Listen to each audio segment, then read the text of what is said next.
Frozone voices are AI generated. We hope you enjoy the video. Come on! When is this thing gonna start? I gotta know if this incredible movie lives up to the hype. Oh, hey guys! I'm waiting for Shadow and my girlfriend Amy to watch The Incredibles. Just relax, Speed Demon. It'll start the movie when it starts. I'm just excited to see a movie with my fellow hedgehogs. I hear this one is about a whole family of superheroes. We already talked about this movie briefly in a previous video, and now we're re-watching it. I can't believe it's been 20 years since The Incredibles came out. Alright, which one of you donkeys dragged me to a movie rewatch and review session? Hi everyone, I'm so happy to be here again. I love movie nights, especially when they involve superheroes and, well, anyone really. Shrek! It was me who wanted to bring you and SpongeBob with us. We're here to review The Incredibles. Emphasis on review. Not guarantee we'll do commentary on the movie and show footage in its entirety. If we did, we'll get a copyright strike from Disney, and we already had multiple strikes from our short-lived second channel, Juan AICL. So let's not make any more mistakes like that again. Too bad Jimmy and I were too late for the funeral of that channel. I was gonna say that I love the Blue Land Critters cover of my song, Employee of the Month. And Patrick told me he enjoyed that Red Guy's cover of his song, Under My Rock. The Incredibles is indeed a classic Pixar movie despite it being made the same year as my sequel. Let me look for the old DVD and give the audiences out opinions on the movie. 2 hours and 3 minutes later. Whoa, it's still a classic and Mr. Incredible is awesome. Same with his family. Elastigirl was loyal and sweet. The kids Dash, Violet, and Jack were colorful and memorable. They reminds me of the importance of family. Still, I can imagine our family would be rambunctious when we have kids. The movie does have riveting dialogue too. Pixar was at their peak in the early 2000s. Too bad their next movie, Cars, was not as good, or it's mid as the kids say nowadays. I gotta admit, the movie's funniest scenes made me chuckle. Me too. It was even better than I remember. I gotta say, that was pretty good animation and music as it carried everything. The action, humor, heart, it had it all. The sequel, on the other hand, couldn't hold a candle to the first movie. It wasn't the worst thing I've ever seen. The first movie is something that deserves to be seen by many generations. It was inspiring and showed that anyone can be a hero, even if they don't have superpowers except Syndrome, of course. He was a villain with weapons and money and still had no powers. Sure, it's good, but I still prefer my sequel that came out the same year, but I can see why everyone loves it. I absolutely adored it. It made me laugh. It made me cry. It made me want to be a superhero again because I was the Quickster and Mermaid Man. Can we watch it again? We just saw it. Maybe tomorrow so we could bring more friends. Good idea, Blue Land Critter. I can't wait to meet more of your friends and alternate counterparts. You know the boy of the family. That kid Dash reminds me a lot of myself, you know? Always zooming around at super speed. He'd be a cool character to have his own movie someday. Oh, that would be amazing, Sonic. An Incredibles 3 about Dash is an awesome idea. If Dash was in this channel, you and the other Sonics could totally mentor him and teach him how to be a responsible hero. If a third movie does come out, focusing on the children Dash, Violet, and Jack sounds good, since the previous movies focused on each parent. A movie about Dash? That sounds super duper fantastic. I wonder what kind of adventures he would have. I don't know, something about a kid becoming a teenager, I guess. I never had powers as a teenager being an ogre and all, but I did have my fair share of growing pains. You know, the first movie focused on Mr. Incredible. The sequel was Elastigirl's turn. Like Shadow said, maybe a third movie could actually be about Dash coming of age as a superhero. That's a brilliant idea, guys. He could learn to control his powers, face new challenges, and discover what it truly means to be a hero. As long as he doesn't get to be outshined by a new character in the process.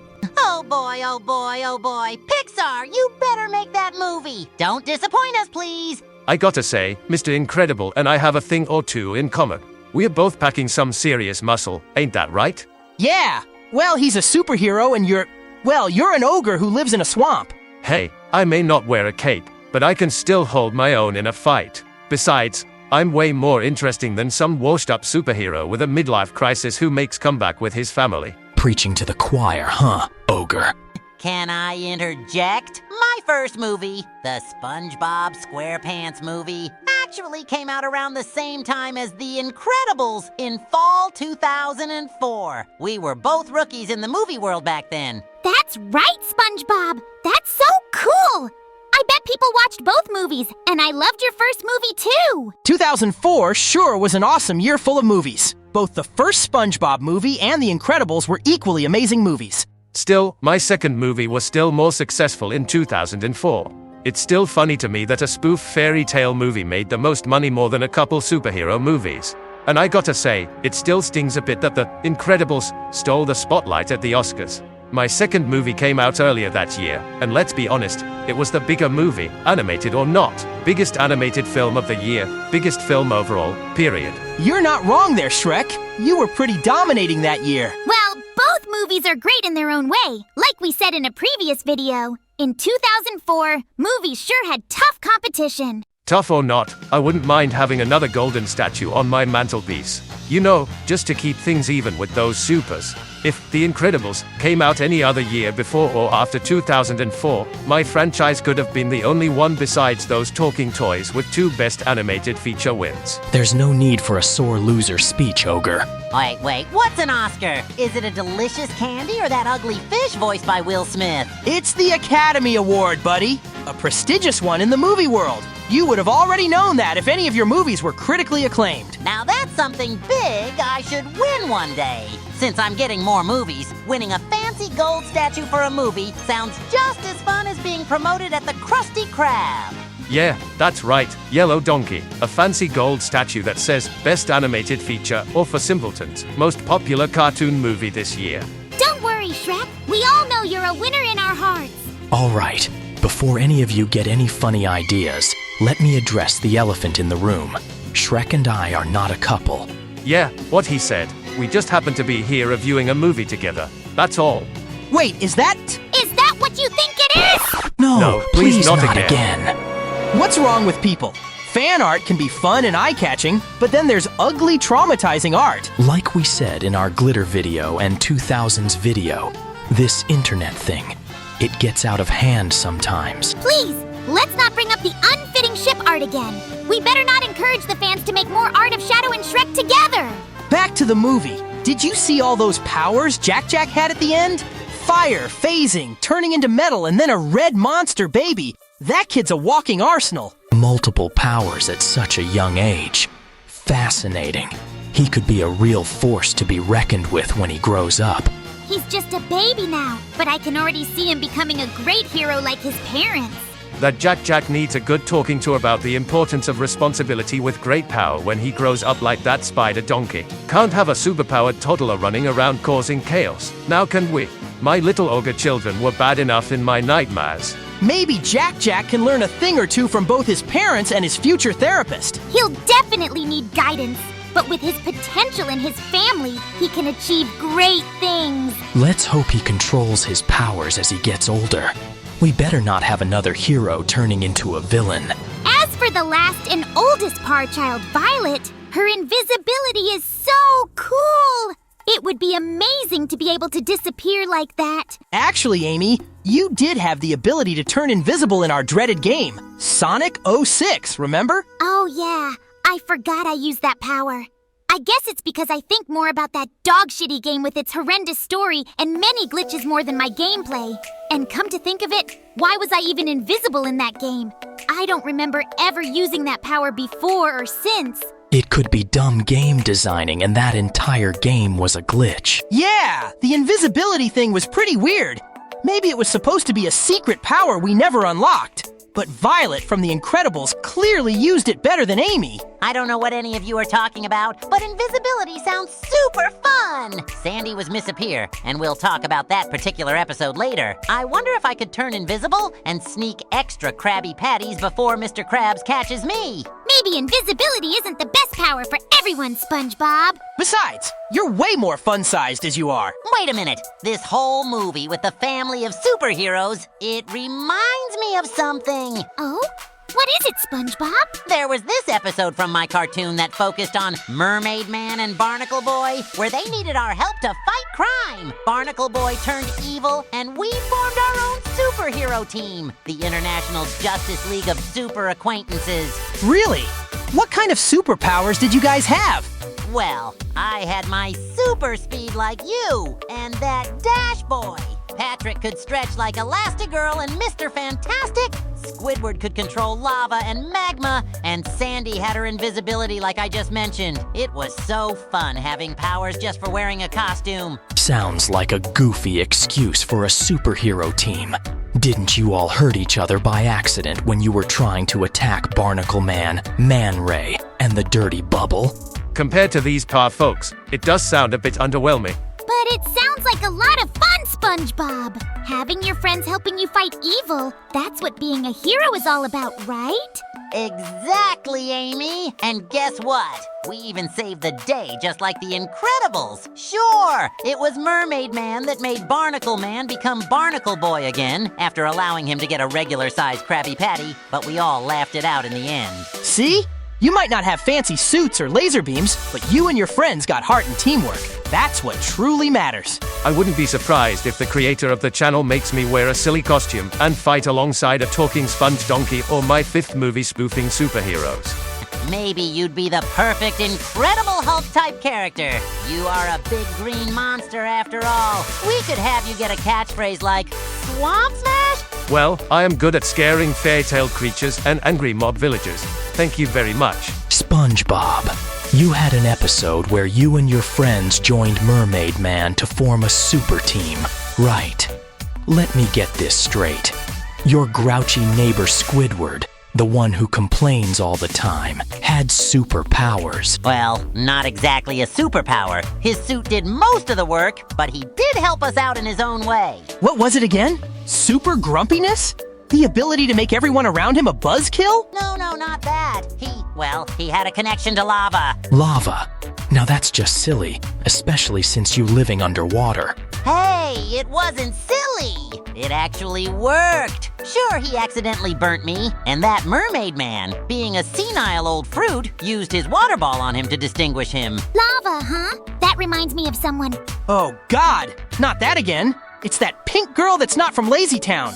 The other girl, Lava Girl. From that apeshit movie, Shark Boy and Lava Girl. Yee-wee. Right. The one with the, creatively named characters, and the movie that has the word dream in almost every single goddamn sentence.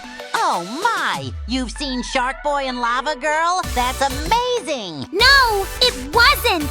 It was atrocious. The writing was too juvenile even for us, and the visuals aged like sour milk. It was an experience, to put it nicely. Anyway, see?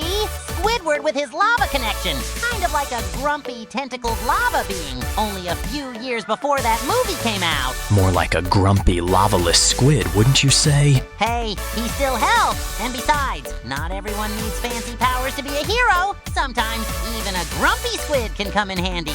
I can respect that. We all have our strengths, even the grumpy ones.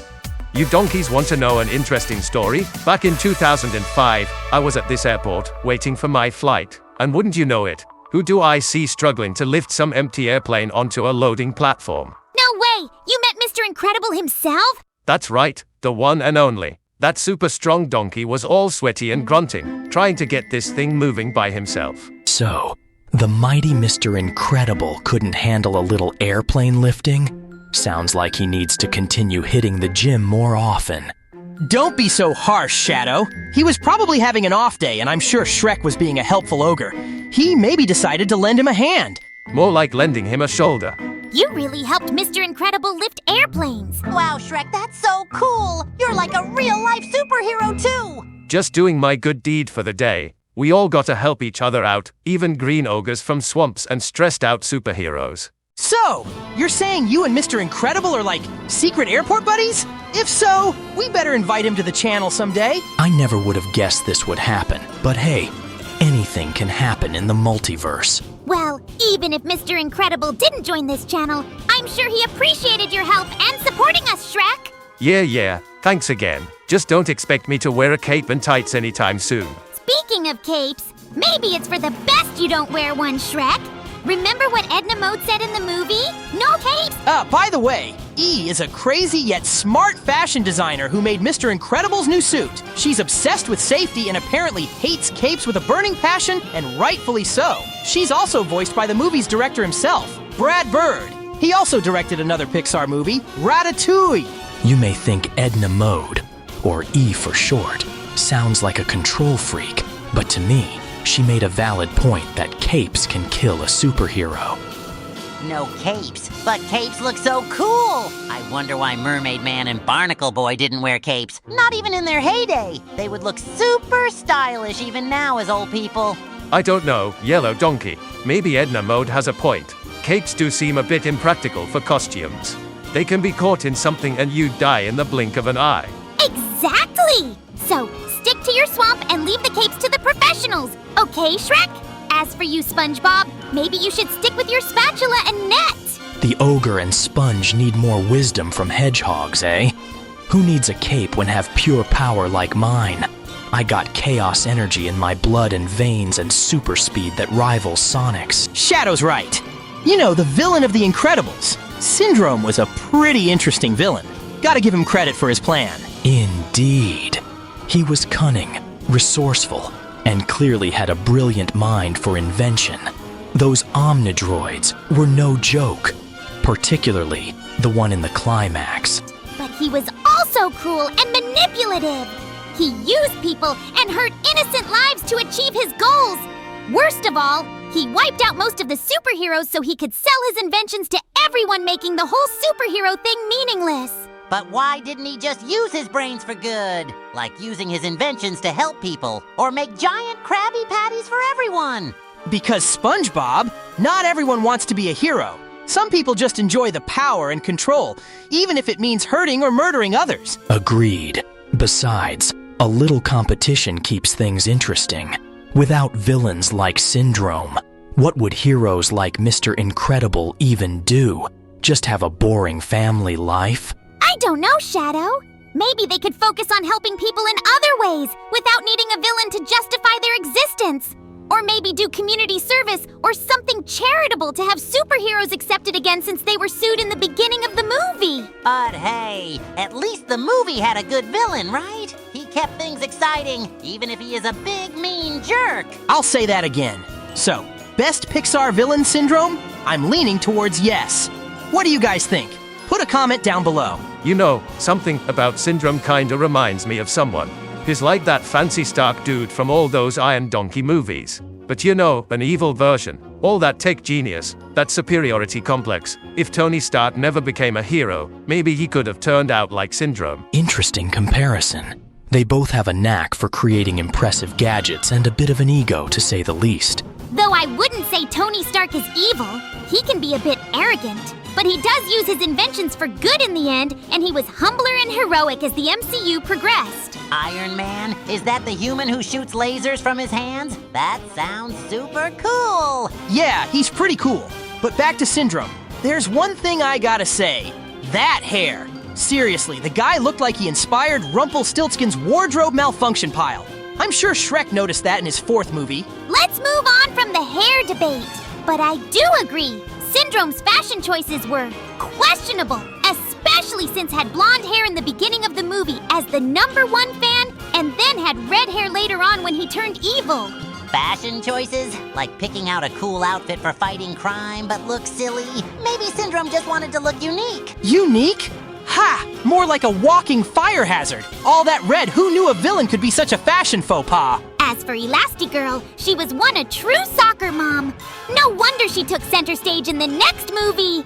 She was pretty awesome, wasn't she? Strict with her kids, but well-meaning, super stretchy, and always one step ahead of the game. She wasn't bad at all. As if fan art of me and that ogre was crazy enough. There's even more fan art of Elastigirl, just as much as Rouge. Elastigirl's civilian name is Helen Parr, and she's basically an animated MILF, kinda like Cream the rabbit's mother, Vanilla. I heard Vector and Espio both simp for that rabbit, just as much as all the creeps in the internet fantasizing about Elastigirl. She's not just good looks as a hot mom, she was a total action hero! As the only girl in this video, you don't want to mess with this tough cookie. Yeah, Elastigirl is like super flexible. Not just with her body, but also with her heart. She's tough when she needs to be, but she also loves her family so much. You said it, SpongeBob! Elastigirl is definitely a role model for all the amazing moms, wives, and superheroes out there. Exactly! She shows that you can be strong, independent, and loving all at the same time. As long as you're not stretching the definition of flexible too far. I think Elastigirl is an inspiration, and I'm sure she would inspire a lot of other girls too. Before we wrap up the video, we basically gave you guys our opinions on the characters and the story. There's two more things we gotta address. First, the music. By God, it's so jazzy and gives off James Bond vibes and gets stuck in our heads. The movie supposedly takes place around the 60s or 70s. That could be why the music sounds jazzy. Even the clothes and trends aren't as modern in this movie. The actual last thing we gotta address is one thing for Shrek. Why do you call everyone Donkey? We're all curious because we have names. Yeah, I was wondering the same thing since we joined the channel. It's a force of habit, especially because I've been stuck with my donkey for years, and I was never with anyone before Fiona, my children, and the fairy tale creatures came around. Also, SML Shrek also calls everyone donkey, but on purpose. Good point, Shrek. I always call non-sea creatures land critters, since I don't know all the species besides land squirrels like Sandy. As long as you have unique nicknames for us, I'm not complaining. I remember everyone used to call me Pink Sonic or Girly Hedgehog, but Pink Donkey sounds funny to me. Just as long as you don't bring up that hideous fan art again, Ogre. I'm all right with you calling me Donkey, or more accurately, a black and red edgy donkey. Well, that's all, folks. That was a fun movie night. Thanks for joining us, everyone. It was a tolerable show, but this video was longer than expected. Go ahead and give us a like, comment, subscribe, and share. Don't forget to follow my adventures in Bikini Bottom. Remember to click the bell so you won't miss the next video. And spread the word. Follow us on TikTok. We got lots of videos like this for you to check out on YouTube and TikTok. And stick around and stay tuned for more new videos. Next time, we should review Shrek 2 since Shrek himself couldn't stop bringing up his second movie in this video. Come on, guys, let's get out of here and hit the hay. Lead the way, my darling. I'm kinda hungry. Did I miss something? I heard they were talking about a 2004 movie, and I thought, hey, that could be me, but then I realized they just reviewed a superhero movie from 2004 and not a single mention of, oh, wait a minute, come on. You can't do a 2004 movie review without Spider-Man 2. They reviewed The Incredibles without the web slinger, and not even a mention of, the other biggest movie of 2004. But hey, no hard feelings. Maybe next time they have a superhero movie night, you can give your friendly neighborhood Spider-Man a call or a double watch with Shrek 2. I'd love to join the discussion. Maybe next time, folks. Until then, stay safe. And remember, with great power comes great responsibility. Wait. That's not the thing. That phrase is too cliche for any Spider-Man. It's actually peace out and rock on.